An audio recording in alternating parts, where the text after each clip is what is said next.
Africatech. Africatech. Africatech. Africatech. Africatech. Africatech vous fait découvrir le potentiel du digital, l'évolution technologique et la croissance numérique du continent africain en un seul clic. Africatech, Africatech, l'émission qui s'intéresse à l'impact du numérique sur le continent africain. Africatech.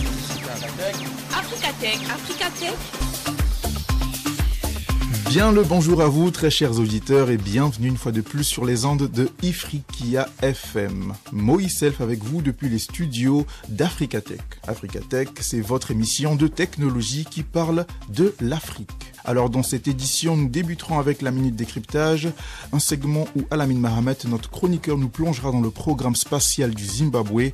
À travers sa chronique, il nous expliquera les ambitions de ce pays dans l'exploration spatiale avec un focus sur le récent lancement de Zimsat-2, leur deuxième satellite en partenariat avec la Russie. Alors ce programme en pleine expansion reflète la volonté du Zimbabwe de répondre à des défis stratégiques nationaux et de contribuer aux solutions globales en matière de surveillance environnementale. Par la suite, nous tournerons vers le Sénégal qui a fait un choix de gestion intelligente pour répondre aux défis liés à un développement urbain rapide et exponentiel. Alors pour ce numéro, je serai accompagné de mes très chers chroniqueurs et chroniqueuses. Alors je vais commencer par Janicia Matondi qui nous vient du Gabon. Bonjour Janicia. Bonjour Moïse, bonjour tout le monde. Aussi Alamine Mahamat du Cameroun. Bonjour Alamine. Bonjour à vous, chers auditeurs du Africa FM. Et pour terminer, Ruth Zonou qui nous vient du Bénin. Bonjour Ruth. Bonjour Moïse, bonjour l'Afrique. Alors merci d'avoir répondu présent à mon invitation, c'est un plaisir de vous avoir. Maintenant place à la Minute Décryptage. Très chers auditeurs, comme mentionné précédemment pour la Minute Décryptage, Alamine Mahamat nous présentera une chronique sur les potentielles retombées du lancement du deuxième satellite du Zimbabwe. Africatech, la Minute Décryptage. La Minute Décryptage. Africatech. Analyse et commentaires sur le digital. Africatech.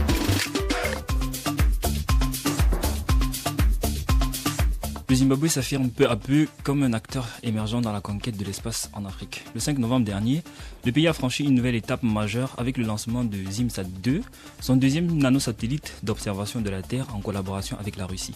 Ce lancement, orchestré par Glavkosmos, filiale de l'agence spatiale russe Roscosmos, est le fruit du partenariat entre l'Agence nationale géospatiale et spatiale du Zimbabwe et une université de Kursk en Russie. Depuis 2018, le Zimbabwe a entrepris un programme spatial ambitieux visant à utiliser les données satellitaires pour répondre aux problématiques nationales. En 2022, Zimsat-1 avait déjà offert une première fenêtre sur les capacités spatiales du pays, devenant pleinement opérationnel en 2023. Ce satellite a permis de collecter des informations essentielles pour la gestion des ressources naturelles, la prévention des catastrophes naturelles et le suivi des changements climatiques. Le lancement de Zimsat-2 vient renforcer cette dynamique en ciblant particulièrement le secteur agricole, qui reste un pilier de l'économie zimbabwéenne. Selon Painos Gweme, coordinateur de ZINGSA, Zimsat-2 jouera un rôle déterminant en matière d'agriculture de précision, en fournissant des données sur la santé des cultures, les prévisions de rendement et les besoins en nutriments. Une avancée pour l'agriculture de précision.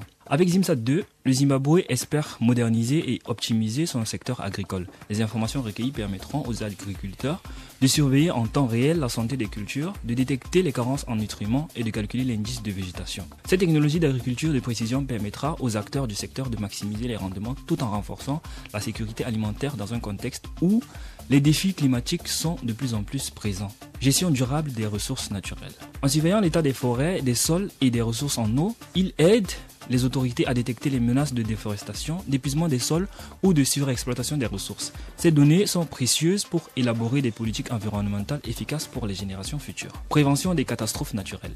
Dans une région exposée aux aléas climatiques, le Zimbabwe tire également parti des capacités de Zimsat-2 pour prévenir les catastrophes naturelles. Grâce aux données météorologiques et climatiques collectées, le pays pourra anticiper des événements extrêmes et prendre des mesures rapides pour limiter leur impact. Planification urbaine et développement d'infrastructures. Avec l'urbanisation rapide que connaît le Zimbabwe, les données fournies par Zimsat-2 contribueront également à la planification des infrastructures urbaines et en identifiant les zones sensibles en surveillant l'évolution des terres. impulsion économique et développement technologique. La collecte des données satellitaires favorise l'innovation et le développement de nouvelles technologies locales, créant ainsi des opportunités d'emploi dans le secteur de la technologie et de l'ingénierie. Renforcement de la souveraineté technologique et rayonnement international. En investissant dans l'espace et en développant ses propres capacités d'observation, le Zimbabwe affirme son ambition de devenir un acteur reconnu sur la scène internationale et inspire d'autres nations africaines à suivre cette voie. En somme, le lancement de ZIMSAT-2 représente bien plus qu'une avancée technologique. Il symbolise l'engagement du Zimbabwe à utiliser les ressources spatiales pour promouvoir un développement inclusif et durable. Alors que de plus en plus de pays africains rejoignent l'aventure spatiale, cette initiative pourrait bien marquer une étape importante dans l'émancipation technologique et dans les aspirations du continent à tirer parti de l'espace pour répondre aux enjeux du 21e siècle. C'était la minute décryptage avec Mahamat Alamine. Restez branchés sur la zone d'Africa FM. Africa Tech, la minute décryptage. La minute décryptage. Analyse et commentaires sur le digital. Africa Tech. Merci beaucoup Alamine pour cette chronique. Alors, très chers auditeurs, on se dit à tout de suite pour le débat virtuel. Africa Tech. Le débat virtuel. Le débat virtuel. Un regard sur l'avenir du continent africain. Un regard sur l'avenir du continent africain. Africa Tech.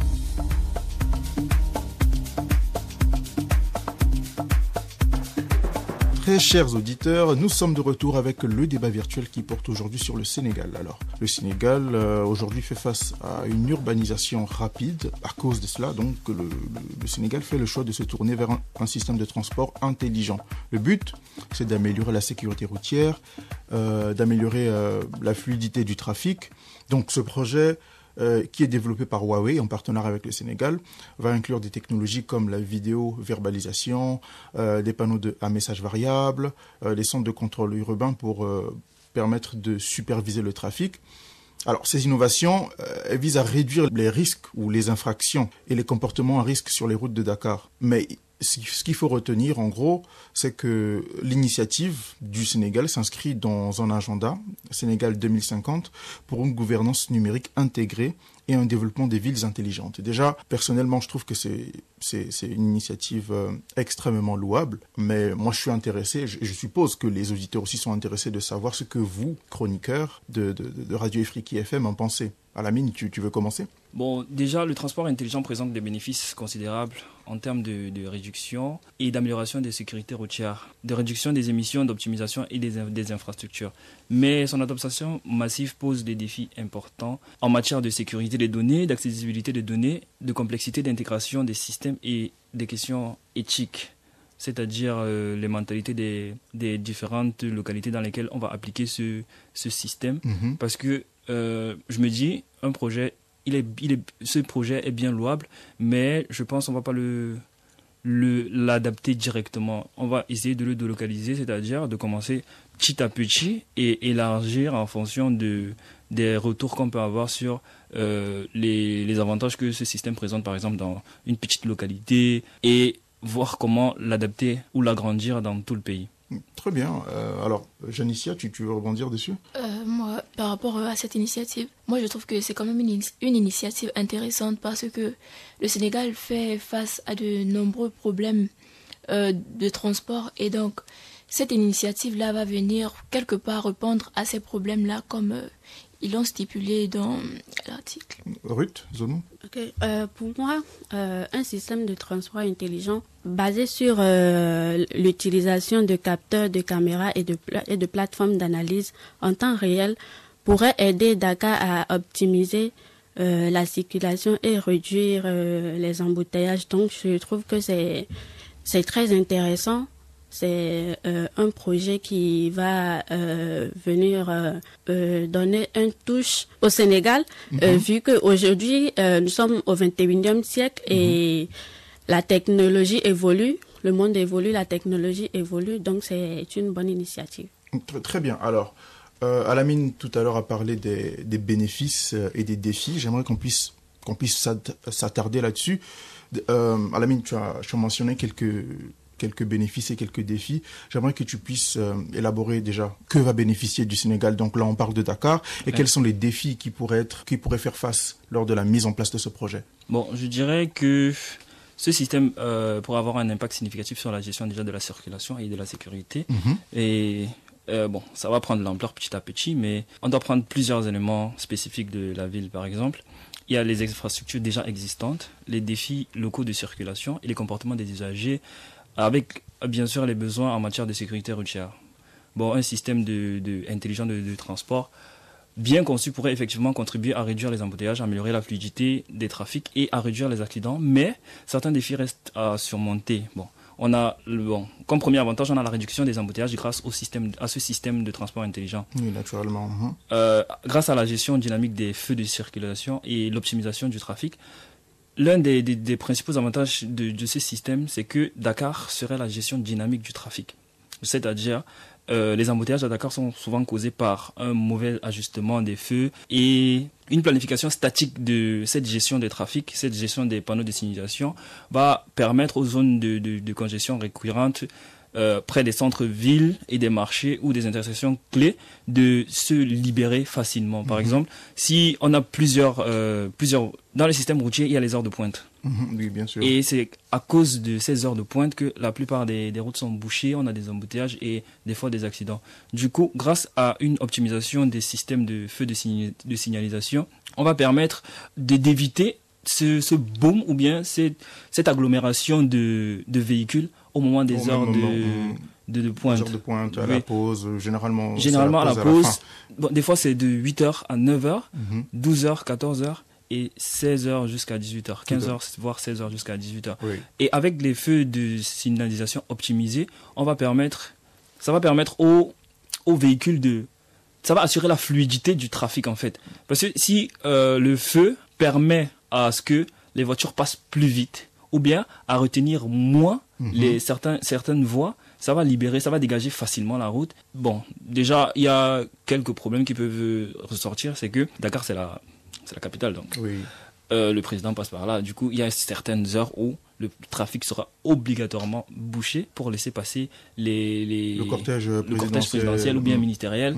Donc, ça peut être un des inconvénients qui peut, réduire l'efficacité de ce système. Mais grâce à l'optimisation de ces feux de signalisation, ça va permettre vraiment à garantir une meilleure fluidité du trafic. Je dirais également sur la surveillance en temps réel, par exemple, l'utilisation des capteurs et les caméras de surveillance et les données de trafic en temps réel vont permettre aux autorités locales d'avoir une vue d'ensemble sur les différentes heures de pointe, les différents secteurs où il y a vraiment trop de bouchons, et ça va permettre de rediriger les trafics en cas d'embouteillage. De congestion. Oui, et ça va aussi permettre aux localités, aux dirigeants de diriger vraiment les usagers à emprunter des voies connexes ou bien à emprunter des voies qui peuvent servir pour libérer un peu les voies principales. Pour décongestionner le trafic. Oui. Janicia, est-ce que tu veux ajouter quelque chose? Oui, par rapport juste à ce qu'Alamine est en train de dire.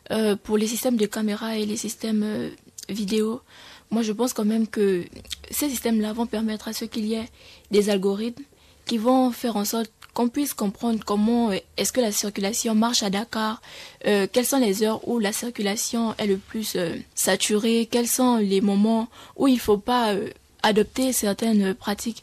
Et donc, à cause de ces algorithmes-là, facilement le système sera adapté, par exemple pour envoyer des messages au conducteur qu'à telle heure, il faudra emprunter telle voie, à telle heure, il y a telle circulation, où il y a tel événement, il ne faudrait pas passer par là, ou il ne faudrait pas faire telle ou telle chose. Donc, je pense que vraiment que ces systèmes vont pouvoir résoudre quelque part ce problème de circulation. Aussi, à l'aide des systèmes de reconnaissance vidéo, les failles sur la route pourront facilement être détectées et facilement on pourra remédier à la situation. Parce que s'il y a un problème au niveau des routes, par exemple, si un accident est survenu, facilement il y aura des embouteillages. Donc, si le système vidéo a pu remarquer la faille, on pourra rapidement remédier à cela. Donc, je pense que... Très bien. Ruth? De mon côté, je crois que sur le point bénéfice, je crois que tout est dit. D'accord. Et concernant les défis, j'aimerais ajouter que sur le plan technique, l'intégration de technologies modernes dans une infrastructure existante peut être obsolète. Que je disais que sur le plan technique, l'intégration de technologies modernes dans une infrastructure existante qui peut être obsolète pose des défis, notamment en termes de connectivité et d'alimentation énergétique. Les infrastructures de télécommunications et les équipements de surveillance doivent être robustes et fiables pour fournir des données en temps réel. Oui, justement. Et du point de vue humain, la formation et l'adoption par les usagers sont importants. La population devra être sensibilisée à l'utilisation de ces nouvelles technologies et le personnel en charge de la gestion de ces systèmes devra être formé pour exploiter efficacement ce genre de système. Oui, c'est vrai que ce sera c'est un défi de sensibiliser. Des fois on rencontre des gens qui n'ont pas toujours eu l'habitude de manipuler les outils numériques, donc il faut des formations. Oui, il faut des formations. C'est nouveau et tout. Ça prend du temps, ça prend de l'argent. Et bon, pour rejoindre aussi Ruth dans les défis, on a le financement et la gestion de coûts. Bon, déjà, les coûts liés à la mise en place d'un système, genre l'acquisition des technologies, la maintenance, les formations de personnel, ça nécessite un investissement à long terme, très long terme. Et le financement de ces projets pourrait poser un problème, surtout dans un contexte économique où la ville doit jongler avec d'autres priorités. Justement, c'est justement le prochain point de notre débat. Donc, on parlait de l'impact économique et social du projet. Comme Alamine vient de le dire, c'est le déploiement d'un tel projet est coûteux dans le temps, surtout parce que c'est un projet sur le long terme. Il faut une préparation, il faut une étude, il faut former, il faut voir les retombées, ajuster les choses. C'est un long projet. Donc comment est-ce qu'on peut estimer, comment est-ce qu'on peut voir l'impact économique et social d'un tel projet? Moi, je parlerai d'abord plus au niveau des infrastructures. Oui, Janicia. Parce que lorsqu'ils prennent ce projet-là, cette initiative-là de mettre en place des transports intelligents, je pense qu'au préalable, les infrastructures routières du Sénégal n'ont pas été conçues directement pour adapter ce genre de technologie. Et forcément, il faudra débourser des investissements pour pouvoir réhabiliter les infrastructures afin qu'ils soient adaptés à cette technologie-là qu'ils sont en train de vouloir imprégner à Dakar. Très bien. Déjà même du côté routier également, parce que on ne sait pas si les routes sont praticables. Donc on doit faire une révision de toutes les routes pour voir si les routes sont adaptées à ce genre de système. Et également, il y a le manque de standardisation et de... Interopérabilité, d'accord. Parce que le défi majeur de ce système de transport réside dans le manque de standardisation et des technologies. Pour avoir le contrôle sur cette technologie, il faut vraiment investir beaucoup sur le plan technologique, sur le plan technique et matériel, et également des infrastructures. Wi-Fi, les routes, maintenance des équipements, d'infrastructures. Les infrastructures, comme Janice a dit, réhabiliter les infrastructures déjà construites ou les changer parce qu'elles sont, dans certains cas, elles sont déjà vieillissantes. Obsolètes, oui, les réviser, les réhabiliter. Également. Il y a aussi le problème de compatibilité entre les anciennes et les nouvelles technologies. Par exemple, les anciens feux de signalisation, là, on doit changer tout cela pour mettre le système de gestion de la circulation basé sur les capteurs intelligents. Parce que ce système, c'est vraiment la pointe de la technologie. Et on ne peut pas utiliser nos anciens feux de signalisation. Alors Ruth, tu veux rebondir sur la question? Oui, j'aimerais ajouter que la mise en place d'un système de transport intelligent pourrait réduire les coûts liés au carburant, au temps perdu et aussi à la détérioration des véhicules dus aux embouteillages, contribuant ainsi à diminuer les pertes économiques. Et aussi, une réduction des embouteillages améliorerait également la productivité en réduisant le temps de trajet des travailleurs et aussi des marchandises. Oui, enfin, ce que tu dis est très pertinent. Je trouve que c'est très pertinent, mais il me semble que Janicia voulait rebondir sur ce que tu disais. Non, juste ajouter quelque chose à ce qu'elle disait. Parce que je me dis que ça va aussi, quelque part, réduire le coût d'assurance au niveau des entreprises. Parce que les accidents de service, par exemple, oui. ça prend beaucoup de coûts au niveau des entreprises. Et je crois vraiment que ça va réduire les coûts d'assurance au niveau des entreprises. Et c'est quelque chose qui est bénéfique. Au lieu de pouvoir dépenser dans ces choses-là, on pourra réinjecter cet argent-là pour autre chose. Moi, je dirais qu'on a également le développement des normes locales et internationales. Déjà en matière de transport intelligent, ça va prendre du temps. On va essayer de ralentir un peu sur la mise en œuvre et rendre difficile l'intégration avec des systèmes qui sont déjà existants. Qu'il s'agisse de transport public ou bien des véhicules privés, on doit mettre des normes en vigueur et les apprendre, bien créer des formations pour permettre aux usagers de s'informer et de se familiariser avec le système pour ne pas trop être décontenancé ou bien voir que c'est quelque chose de vraiment impossible à gérer. D'accord. On a également sur la collecte et la gestion des données, parce que ce système, il repose sur la collecte déjà de données. Oui, bien sûr. Une grande capacité de données. Déjà pour prendre des décisions en temps réel sur la gestion du trafic, la sécurité routière. Et le problème, c'est qu'au Sénégal, il y a déjà plusieurs défis sur ce niveau. Parce qu'il y a des problèmes de qualité et la fiabilité des données. On a le traitement et le stockage de ces données qui risquent d'être... on est obligé de former un personnel qualifié pour pour répondre à ce besoin. Oui, il y a également la cybersécurité. Les systèmes de transport intelligent sont fortement interconnectés. Du coup, ils reposent sur l'Internet. Du coup, c'est facile à pirater. Pas facile, mais on va dire ça. Mais avant qu'on puisse passer sur le point cybersécurité, j'aimerais qu'on puisse s'attarder sur toujours dans le domaine économique et social. On parle de coûts, on parle de combien coûteux ce projet sera donc dans l'implémentation, mais on doit aussi parler de l'impact économique dans le sens où ça crée de l'emploi quand même. Il y a des emplois qui sont créés. On va former des gens, gens qui vont travailler pour pallier à beaucoup de problèmes justement liés à ce genre de système.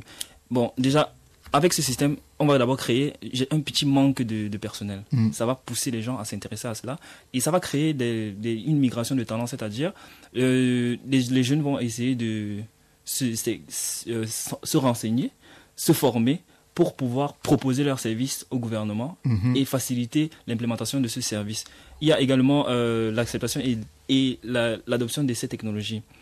Le comportement des usagers et leur acceptation des nouvelles technologies représentent déjà un autre défi parce que c'est difficile de voir les vieux là et leur dire que vous allez il y a une nouvelle technologie là qu'on va essayer d'implémenter dans la ville. Du coup, faut essayer d'être Bon, après, je pense que le but aussi, c'est que la technologie est censée rendre tout ça plus simple. Et ce serait contre-productif qu'il y aurait cet effet là, mais je pense que Génicia, tu veux ajouter quelque chose?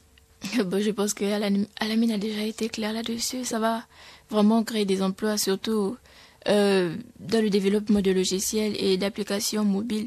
Mais après, ça peut aussi être perçu comme négatif du fait que les emplois liés à la gestion manuelle du trafic, comme les agents de circulation, seront remplacés par le système informatique de régulation du trafic. Très bien. Maintenant, pour passer à la question de souveraineté numérique, moi je me demande comment est-ce que le partenariat avec Huawei pour le transport impacte la souveraineté numérique du Sénégal. Parce qu'il faut qu'on se mette à l'évidence, Huawei c'est une multinationale, c'est un géant de la technologie, mais il n'est pas sénégalais, ce géant de la technologie n'est pas sénégalais. Donc quelque part, est-ce qu'il n'y aurait pas des questions de souveraineté numérique qu'il faut se poser? Je me dis que s'il faut vraiment se poser des questions de souveraineté numérique, déjà, si le Sénégal, en commençant par ce transport intelligent, va déjà commencer à importer pas des infrastructures, mais importer des matériaux au niveau de Huawei, au niveau de la Chine. Et est-ce que le Sénégal ne va pas continuer à dépendre de la Chine pour toujours importer ces équipements-là?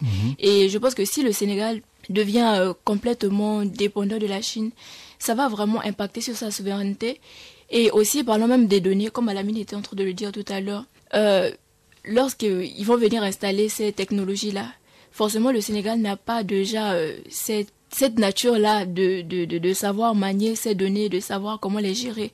Et donc, ce qui veut dire que Huawei va quelque part avoir accès aux données du Sénégal. Oui, clairement. Et est-ce que c'est pas risqué? Est-ce que le Sénégal ne risque pas des cyberattaques pour la souveraineté du Sénégal? Très bien. Ruth, tu veux rebondir sur la question?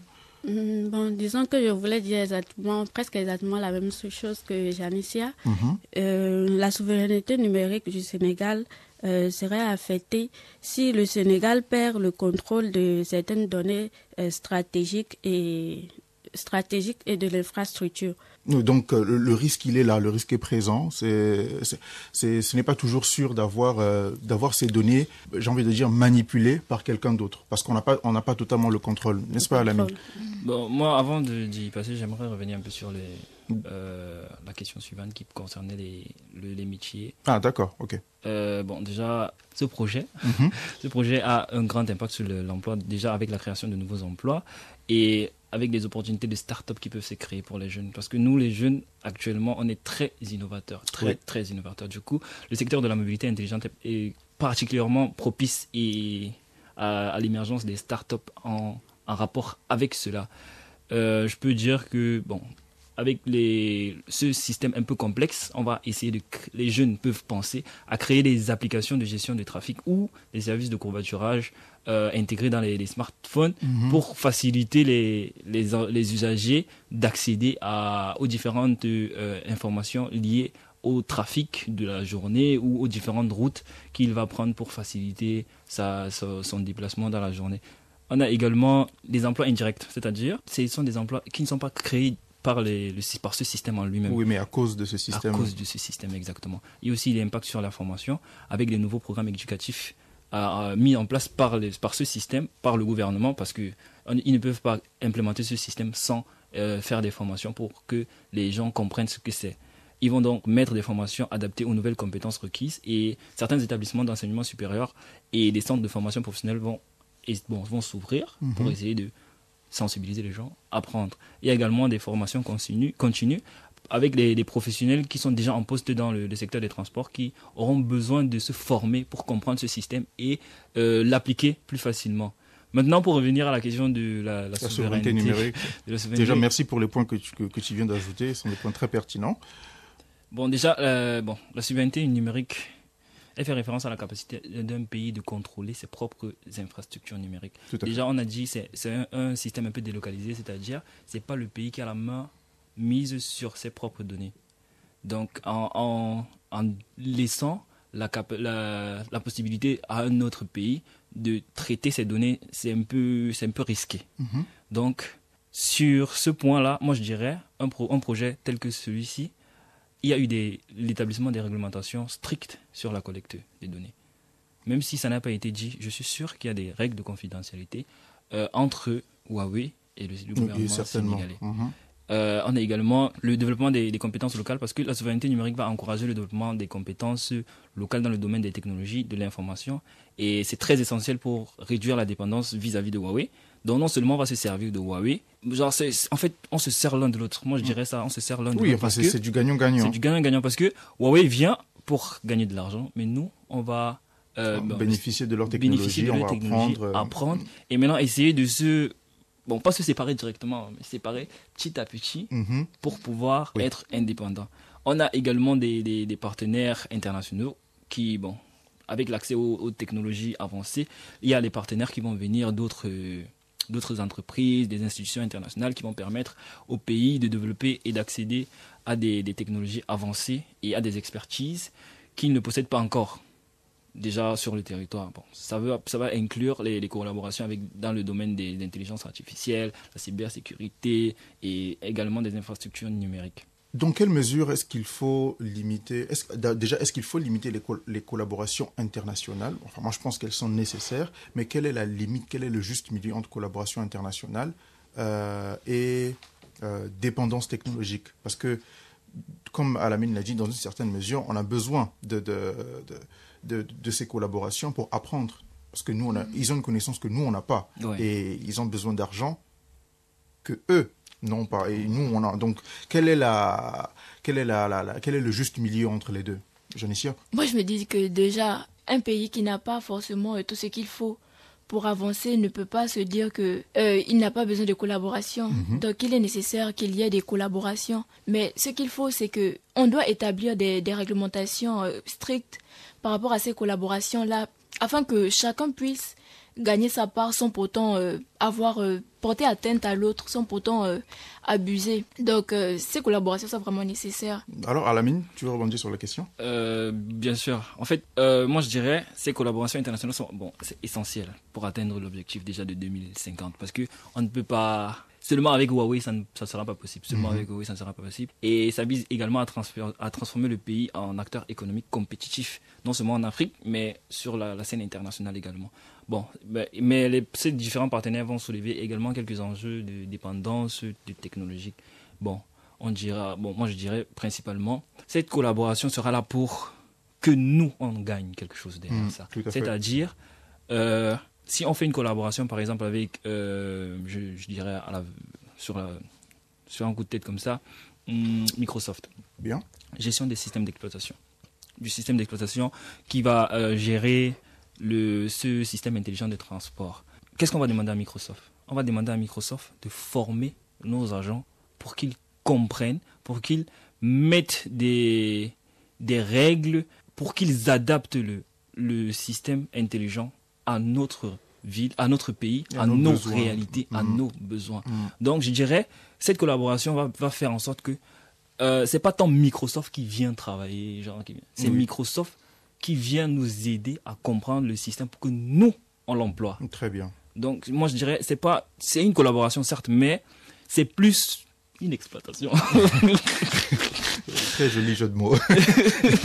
Okay. Bon, ça rentre dans les collaborations internationales. Avec l'accès aux ressources internationales technologiques, les partenaires vont, avec le pays, développer des organisations internationales permettant au Sénégal d'accéder à des technologies avancées et à des financements nécessaires pour développer ces différentes techniques. Parce qu'on peut peut-être donner le petit marché à Microsoft, donner notre petit marché à Wave, ou donner un autre marché à Google par rapport aux différentes données de géolocalisation, par exemple. Parce que, moi je dirais, le système intelligent de transport est étroitement lié à Google Maps, à la géolocalisation, sans les données de trafic que récolte Google Maps, que propose Google Maps ou d'autres applications comme Wave.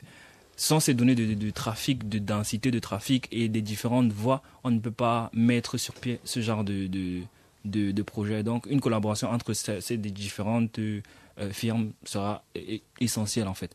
Ok, très bien. Ruth? Ok, moi je vais juste appuyer ce que les autres ont déjà dit.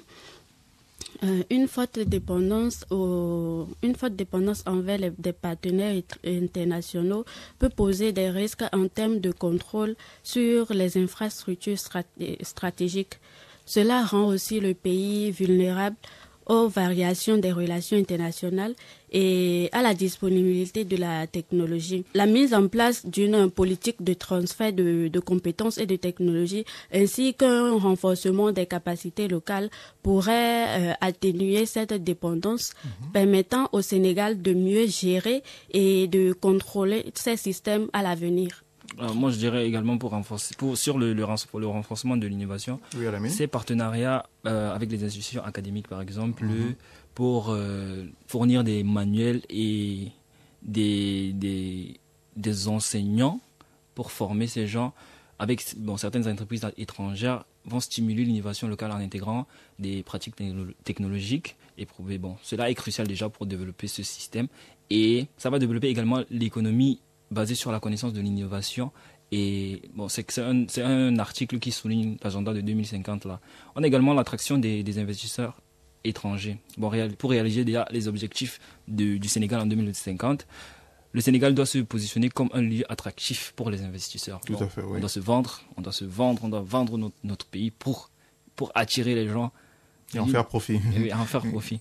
On a également des enjeux de dépendance technologique parce qu'il y a quelques risques de dépendance accrue. Déjà, ces partenaires, ils sont bénéfiques, c'est vrai. Oui. Mais ils peuvent également conduire à une dépendance parce que on a l'habitude de dire que nous, on fait partie des pays du tiers-monde, on est des pays sous-développés.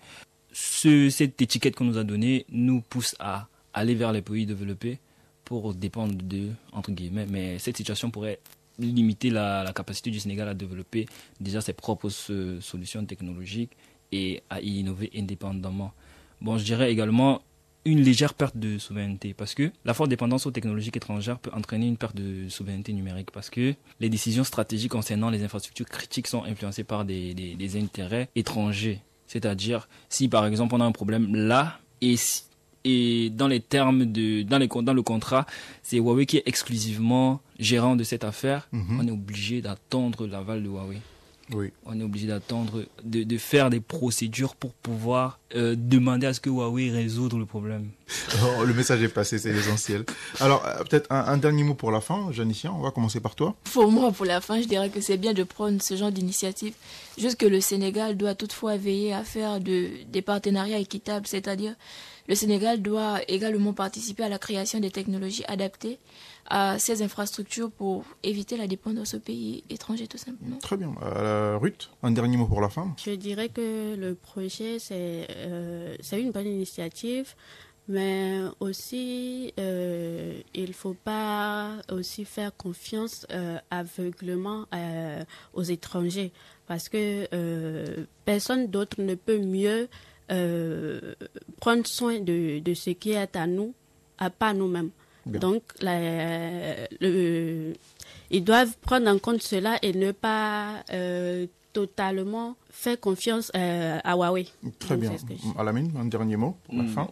Je vais rejoindre les deux parce qu'il y a une nécessité d'une stratégie équilibrée. Parce que pour maximiser les avantages tout en minimisant les risques, il est déjà essentiel que le Sénégal adopte des stratégies équilibrées. Et ça va favoriser le développement local tout en s'engageant dans des partenariats internationaux qui vont inclure des exigences sur le transfert des technologies et la formation locale des accords de partenariat. Très bien. Alors, très chers auditeurs, c'est sur ces mots que nous allons terminer notre émission. Nous arrivons à la fin de notre numéro. Je remercie une fois de plus mes invités, les chroniqueurs, d'avoir répondu présent à mon invitation. Merci à vous également, très chers auditeurs, de votre fidélité. Et on remercie également Asiba qui a la réalisation. Vous pouvez retrouver ce numéro sur nos réseaux sociaux ainsi que l'application disponible sur le Play Store. Entre-temps, on se dit à la semaine prochaine. Au revoir.